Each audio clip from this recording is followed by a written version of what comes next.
พออัดพาหมอไว้ในระยะหนึ่งแล้ว มาไขเบิงอีกหอบหนึ่ง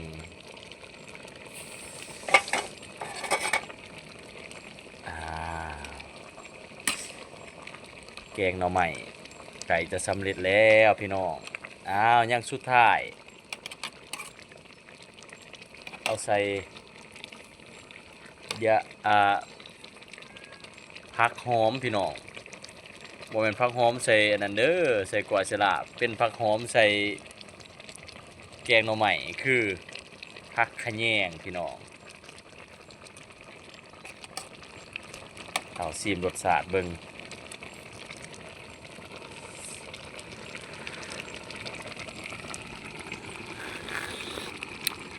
โอ้ยพี่น้องเอ้ยแซ่บแท้